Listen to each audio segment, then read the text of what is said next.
If you stop and think about it, the workplace violence that took place at the airport in Turkey, in Istanbul, Turkey, that used to be called Constantinople, and then before that it was Byzantium.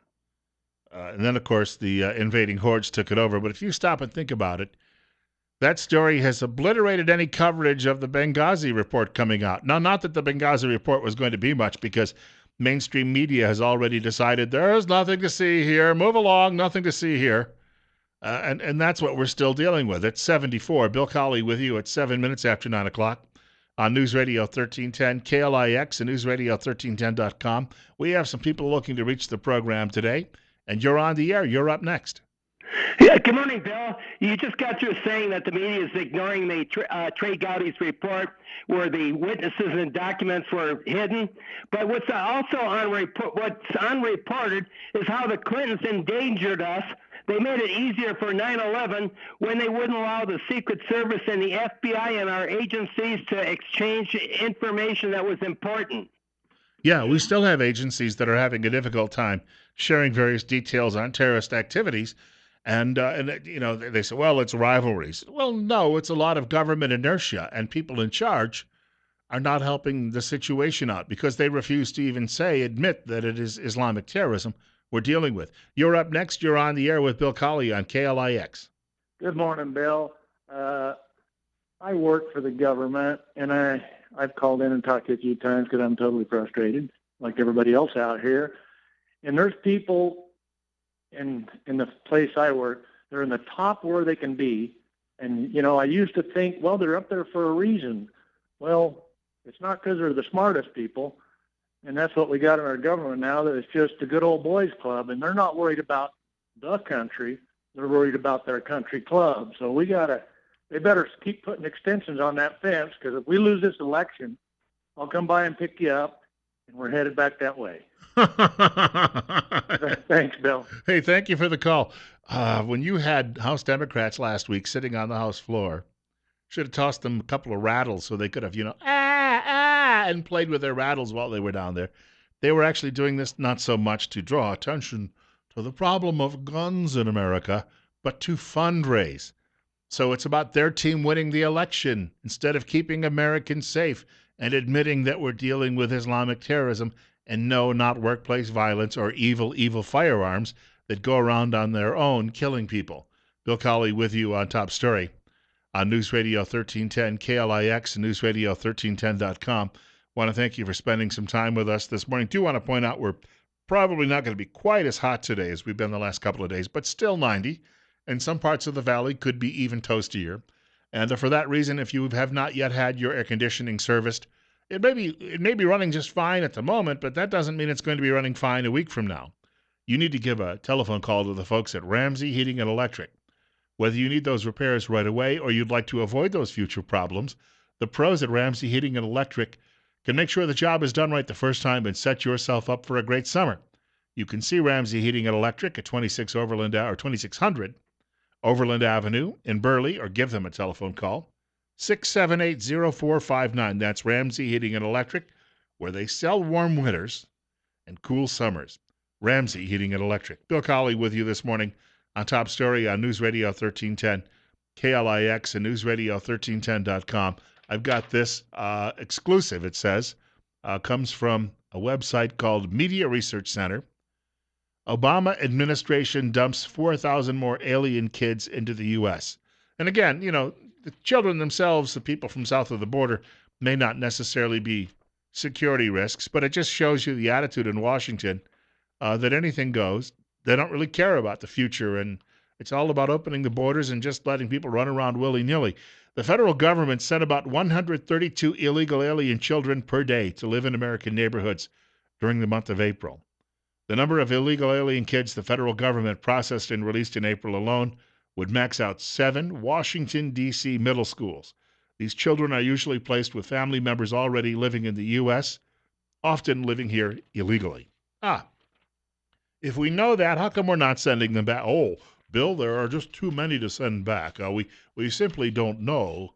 Well, if you know where they are to go dump the children off there, oh, well, Bill, you must be a racist bigot. And then I have this. This comes from the Daily Signal. More bad news at America's southern border. Flashback 3 years ago, and remember when the Secretary of Homeland Security declared the border has never been stronger. Well, if what is going on at America's border with Mexico is a success, Americans would shudder to think what failure looks like. Unaccompanied children crossing the border is up over 70% this year. Other categories and overall numbers are on the rise as well, reflecting significant increases since 2014. And it is not just the numbers that are troubling to Americans. They are worried about national security threats on the southern border. Also, revealed today in one of the publications I happen to be looking at, as it turns out, your friends at the federal government have no idea how much money is being sent abroad in remittances by illegal aliens who happen to be here, or even legal aliens.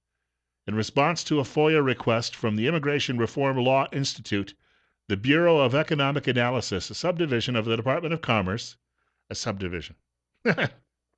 Yeah, another bureaucratic office as large as the office that created it, stated it does not estimate the amount of foreign cash transfers illegal aliens send outside the country. The BEA also confirmed it does not even question overseas transfers, known as remittances, nor does it have any ability to do so, which entails that informal Islamic financial transfer systems, often used to fund terrorism financing systems, also escape the government's estimations.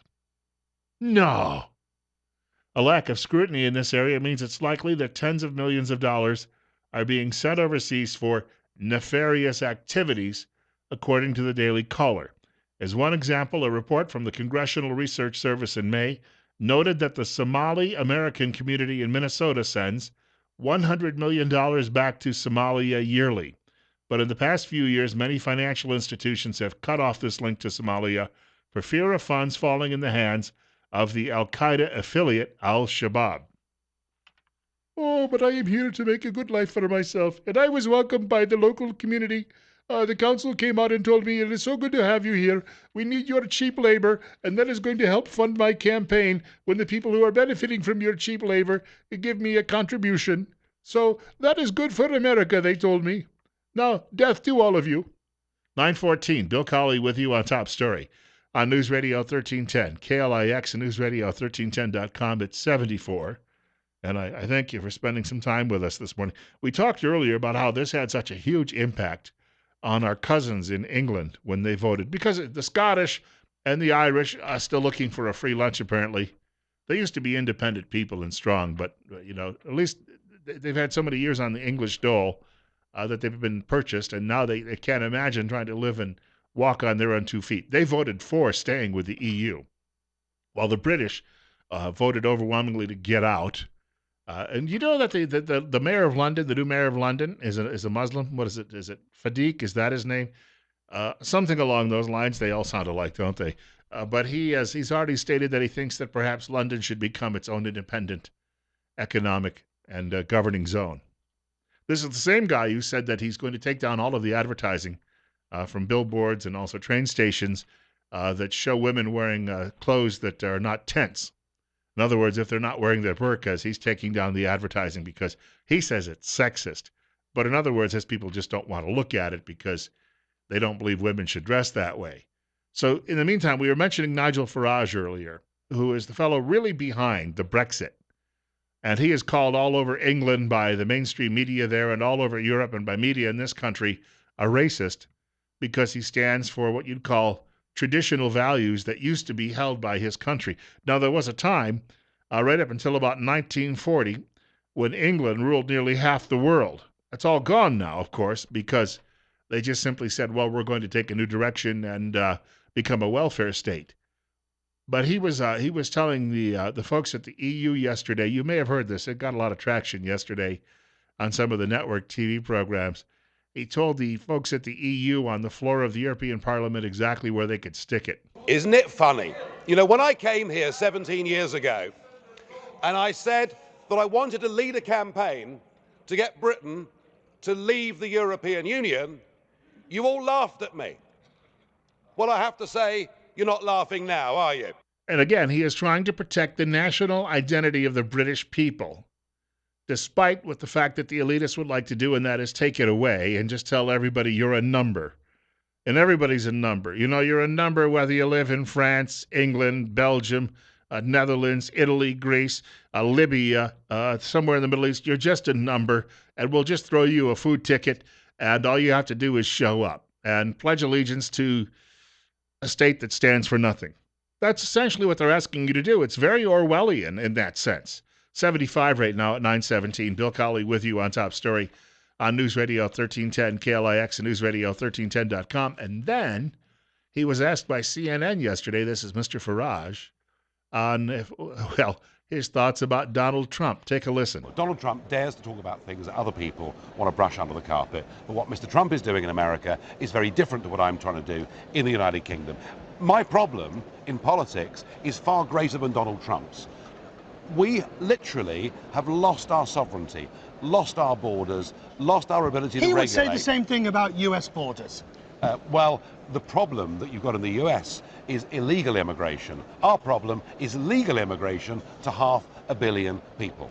So you wouldn't be looking to him for too much support, because on the one hand, he also says if he becomes president of the United States, Barack Obama's going to the back of the trade queue wouldn't happen. You'd be at the front of the queue. So in many ways, you must hope he becomes president. Well, I think for the United Kingdom, I think Trump would be better for us than Barack Obama's been, if that was no doubt. And he also went on to say in the last couple of days that Barack Obama has been the worst president in history for English and U.S. relations. Now, some people would say that may have been Madison and Washington because they fought wars against the English, but that wasn't entirely. They fought wars not because they hated the English. They just wanted to have some, again, independence from the English and control over our own affairs. It's funny because we fought the English in 2 wars in those early years of this republic, and yet by the 1830s, the 2 countries were as close as you could be. And you know, that those cultural ties have remained all of these years. Those are things that you cannot replicate in a union where you have people speaking like the Tower of Babel, and like the European Union, or in the North American Free Trade Agreement, which should likely be scrapped now and will if Trump is elected. And keep in mind, Farage said, and a lot of people were very upset about this all the way back on June 8th, so we're about 3 weeks ago. He was saying in an interview that Hillary Clinton was the most crooked politician he ever came along. So he essentially echoes exactly what Donald Trump says about the woman, who is getting a pass today because of all of the workplace violence in Turkey. But if you go to a website called The Daily Caller, it is just rife this morning with all sorts of Clinton efforts to try to circumvent laws. I mean, there was 3 or 4 stories I looked at this morning, knowing we wouldn't get to all of them. And no one in the mainstream media is getting them today or getting to them today, and they would choose not to anyway. But if you check out The Daily Caller, you're going to be shocked by what you see and realize this woman should never, ever be given the keys to the White House. Bill Colley with you on Top Story this morning. About 40 minutes left of our program. Coming up in just a few minutes, it's 75 at 9:20. As we've been dealing with all these outbreaks of workplace violence all over the world, the latest being in Turkey, we're also dealing with a lot of poor economic news. And we told you last week on this show that visits to fast food restaurants and then what they call fast casual restaurants are way down in this country, which is a sign of a serious economic downturn on the way. So you got all of these problems. You got half the world in flames and threatening the United States, all of these workplace violence outbreaks, and these outbreaks where guns walk into nightclubs and kill people. And you've got an economy teetering on the brink, and here's what the President of the United States is working on. This is from Accuracy in Media. And for those of you who are perhaps going to watch the video of this later in the day, I want you to know I have highlighted this story in pink with my pink highlighter, and this is what it reads. President Obama's determination to eliminate any notion of sexual deviance or perversion in American society continues at a rapid pace. He just released a video announcement of his designation of a gay bar, the Stonewall Inn in New York City, as a national monument. Well, it does have stone walls. I guess, don't monuments have those too? Granite or marble or something like that. And then I have this as well. I've also highlighted this in pink. This is actually something that I came across this morning as I was getting ready for work from the Washington Free Beacon. Marine Corps to ban infantrymen. Now, they're not banning infantrymen who actually go out and fight. I mean, that's If you did that, well, you wouldn't have much of a Marine Corps left anymore. But they're talking about the name, the word.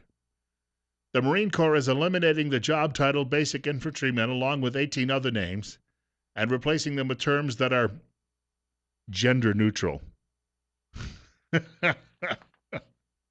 Well, we wouldn't want to insult any of those women who are joining the Marine Corps. They used to be known as broad-ass Marines, and I'm not trying to say that as an insult. I know a woman who was a broad-ass Marine, and that's how she described herself. I was interviewing a candidate for governor of Delaware when I was doing a radio show there, and his name was Bill Lee. Bill Lee had been a Marine Corps officer, and we got a telephone call from a woman named Ruthie. She was one of our regular callers, and she said, Mr. Lee, do you know what a broad-ass Marine is? And he burst out laughing, and she said, that's what I was. The writer says for most of the 19 terms that will be changed, the word Marine will replace the word man. Basic infantryman, for instance, will become basic infantry Marine. There you go. Bill Colley with you on Top Story on News Radio 1310. KLIX and newsradio1310.com. I'm glad that they have their priorities straight. Fighting a war would be difficult, I suppose, but at least nobody will be offended in the Marine Corps any longer. 75 right now. You're up next. You're on KLIX. With the gay bar becoming a national monument, it's become painfully obvious that this president is trying to inflame hatred against America among the Muslims. Oh, yeah. It's like a poke in their eye. It's everything he does points to him trying to start wars with someone somewhere in the world. But he won't blame it on America. He'll start a war with Muslims, but he won't blame it on them. He'll call it instead workplace violence or gun violence. It fits his agenda. He wants to make us all into some kind of radical of one flavor or another. It's ridiculous. This guy's insane. And luckily only with us for a few more months. Thank you. If you can say one good thing about Barack Obama, it's that soon he'll be gone. 9:27. Bill Colley with you this morning on News Radio 1310 KLIX and newsradio1310.com. Quickly wanted to mention my friend this morning, Dr. Eric F. Jones. He's been a guest on our program, and he has had great response from the public. He uses a holistic systemic approach to wellness, and he's been doing this for nearly a quarter century. He's got 2 locations in Twin Falls. He has a master's and doctoral degree in marriage and family therapy. Dr. Eric F. Jones uses methods of alternative healing such as naturopathy, medicinal herbs, nutrition, sound waves, intellectual cognitive self-regulation, and naturopathy to help remedy and manage mental, emotional, physical, and spiritual challenges as well.